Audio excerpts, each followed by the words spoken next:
Many of you have read Tony Moore's little book, Cry, the Damaged Man. A short time after its publication back in 1991, I invited him to stand here in the pulpit and talk about the book and his experience. He was once a high-rising young surgeon in this city, a teacher of surgery, in fact. But one morning on the way to work, he was run over by a huge truck and severely damaged. And instead of being the surgeon performing surgery, he became a patient in the intensive care unit of the same hospital that he worked in, and then had to experience the ongoing rehabilitation of from his very many injuries. Near the end of the book, he wrote this. He said, "Physical recovery is associated with its associated therapeutic supports are not the main problem. You heal what you can and you adapt to and accept the rest. But it's not that simple in the emotional, spiritual, and psychological areas. From the deepest part of a damaged person's being, the heart and soul can be dumped into the casualty department of life and languish there neglected, while all around the busy world of physical resuscitation efficiently goes on. But having survived severe damage, he asks, where is the therapeutic equivalent of intensive care units for the emotional wounds, which can leach themselves onto a lacerated body? Where is the counterpart of the intensive care department for dismembered human feelings? They simply don't exist. Here at St. Michael's, and in association with Cairn Miller, I have brought together successions of people who have worked and are working to provide a strong base for the many who are searching for some healing for their wounds. Without that healing, we can live out years often showing how damaged we are, often driven by a festering destructiveness, often succumbing to a dulled state of depression, often convinced of a treacherous disillusionment that the God we were once told would come to help us did not come.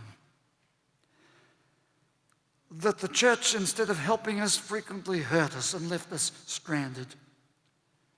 That the guardian angel that was supposed to watch over our father or our loved one, that guardian fell asleep and failed us. The promises of religion as presented to us lost their power, especially when they are pushed into those piercing realities of recurring and relentless pain. We all know that our wounds need healing. And Jesus said to that woman all those years ago, in her chronic condition, your faith has cured you. Was he for real? Or were those words the beginnings of a hoaxing tantalization to entangle subsequent gullible generations? What we do know is this. It is not only in the famous hospitals of the world that people lie hoping for some healing for their wounds, some relief from their pain, some restoration from their injuries. We know that people in homes and workplaces or out on the scattered roads from Mogadishu to Melbourne, from Bairnsdale to Mumbai, from Sydney to Stornoway, there are people grieving through the pain of their experiences, through their losses and their injuries. And through them all there comes that horrifying of all horrors,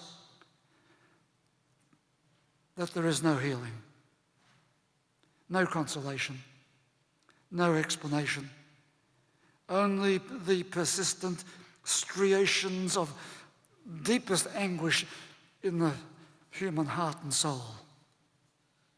In the past, the churches and religions have assumed some authority in this area and have read the Bible at carefully selected places, of course, and prayed the prayers.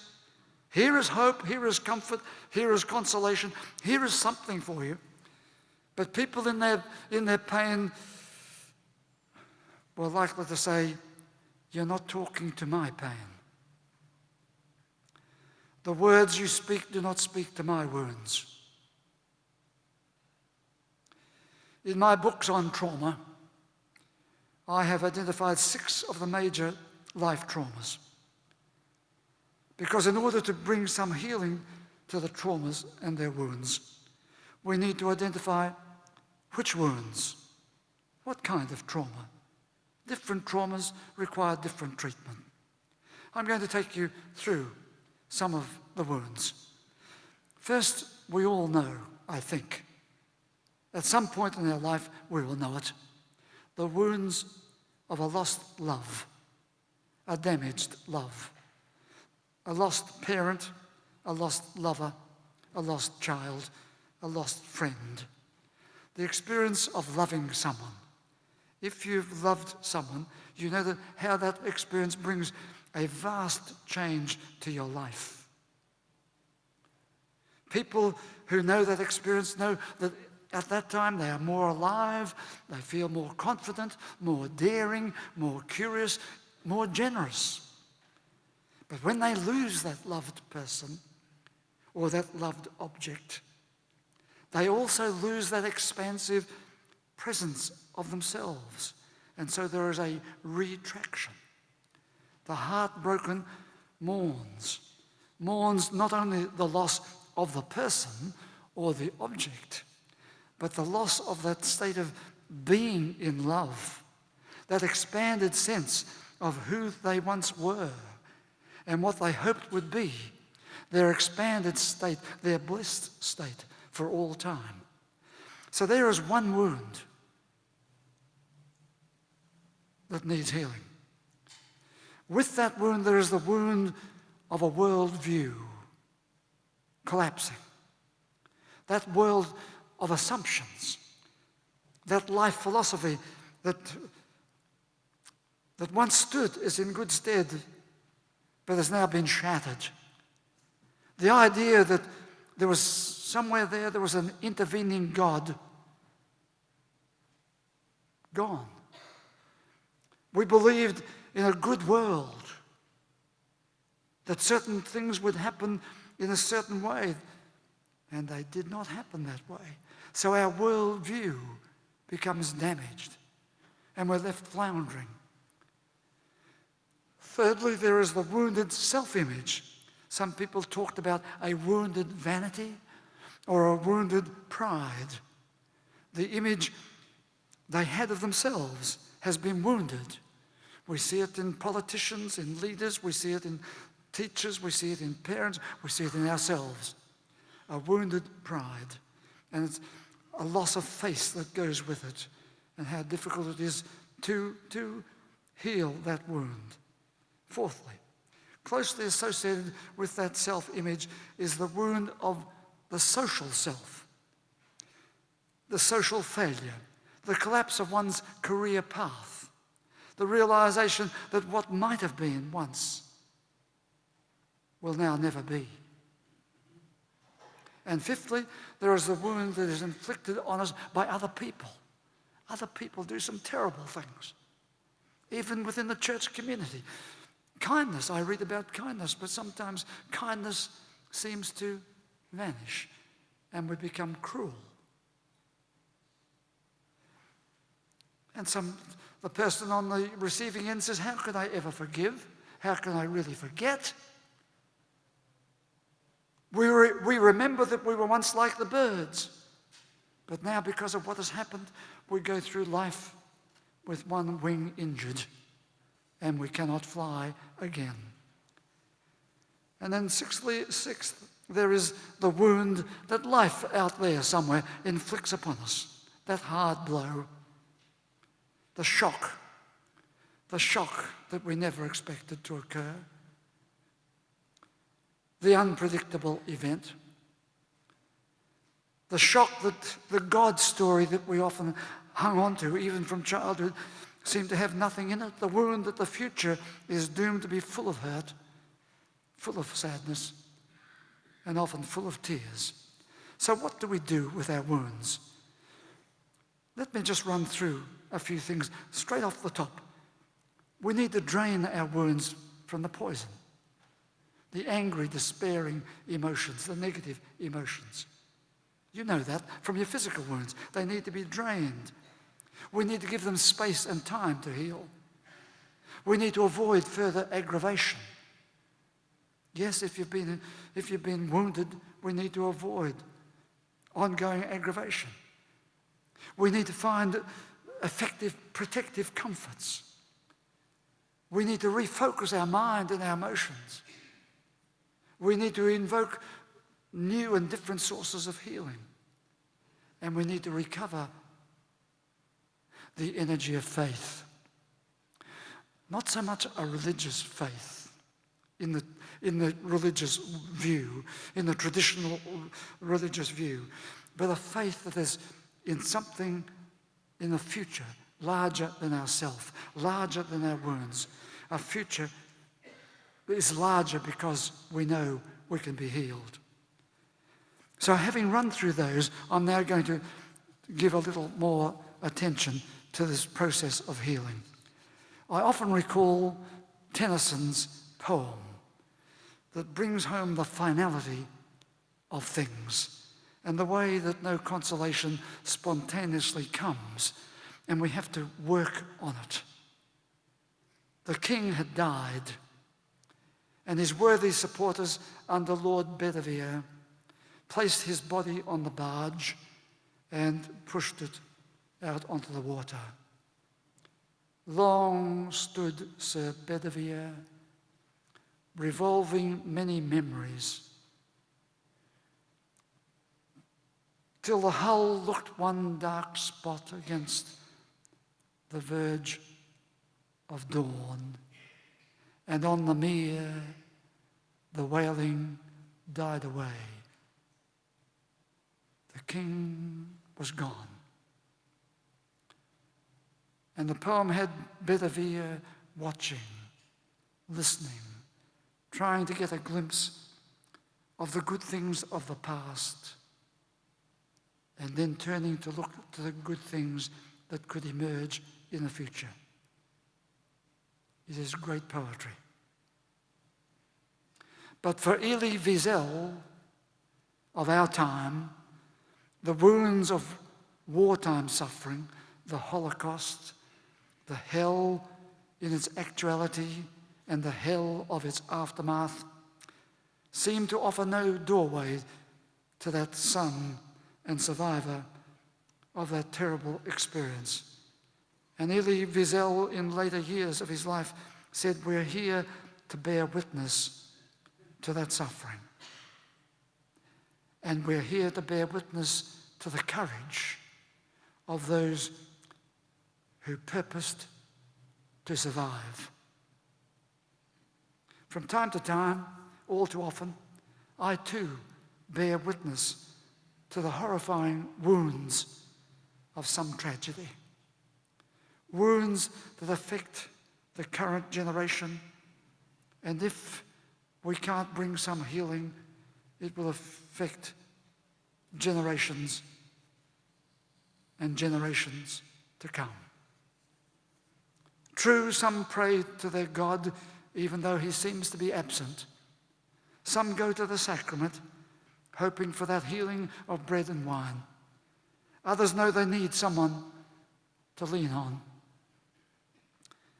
And almost miraculously, someone appears and someone is there.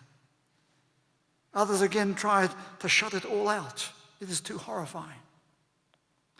Others become then hostile, may even become destructive to themselves by excessive drinking, by dangerous driving on the roads. I sometimes say to people, say to a person in that situation, you've stopped voting for yourself.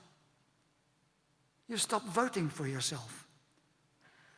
In all of this, we bear witness to the destructiveness of the wounds, but we also bear witness to the possible pathways of courage that can open up. As we search for the sources of healing, remember there are those H's that come to visit us once again. Just name 3 of them. There is the H of hope. As the doctor says, you can get up, you can start to walk again. There's hope. Hope. I'm going to get better. There is the H of humor. As in the midst of the most serious events, a little humor changes the whole mood. And there's the H of happiness. Happiness can sometimes come as a gift. From where? From nowhere. It comes. Or happiness needs to be created. We need to create our happiness. Healing overcomes the harshest wounds with those soft emotions of the human spirit. You can talk a lot about spirituality if you like, but come back and talk about the human spirit. And the best things of the human spirit are those soft emotions. Dr. George Vaillant, I've quoted him often, author, psychiatrist, he says, only recently have scientists discovered that compassion and joy and unselfish love, so important to the religions of the world, are not irrelevant to science. And so the old wounds require healing. And Dr. Vaillant again says, the energy of faith is necessary. In Hebrew and in Latin, faith is not a singular state, but an active verb. We do faith. We do faith. We do not have faith. When Jesus said, your faith has cured you, he was not talking about our beliefs, nor about our reading of the scriptures. He was talking about an inner energy, an inner dynamic, an energy that was within her, an energy which was the gift of life itself. The faith energy is being directed to rebuilding the shattered self, it is the glue bringing things together and pointing us forward. Too much of that energy, you see, can remain focused on what was. But we need to say, but what is yet to be? The faith energy repositions a person's life in the world that will now be different. Dr. Tony Moore, again, he says about himself, there came a time in my recovery when I knew that I would never be the same again. When I reached that stage, I knew that I had to accept the differences and begin to appreciate that the changes could help me move forwards. Beginning again cannot mean living the same life twice.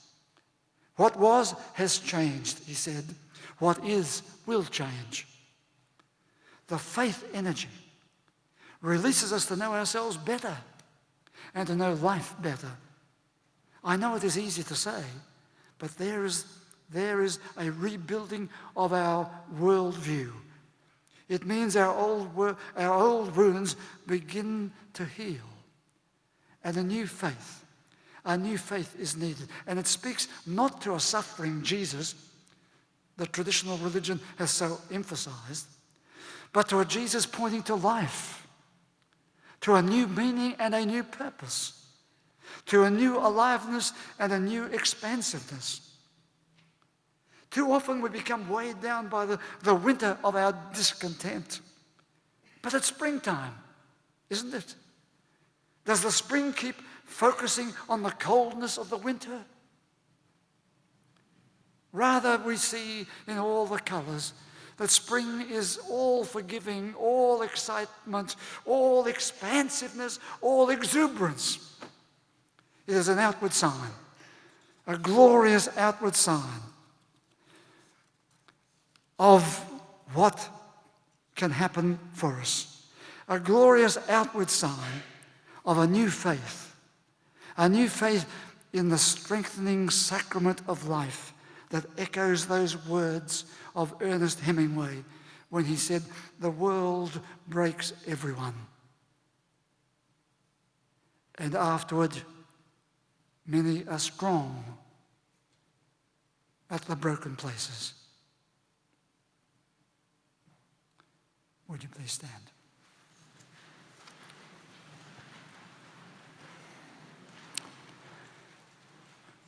I invite you all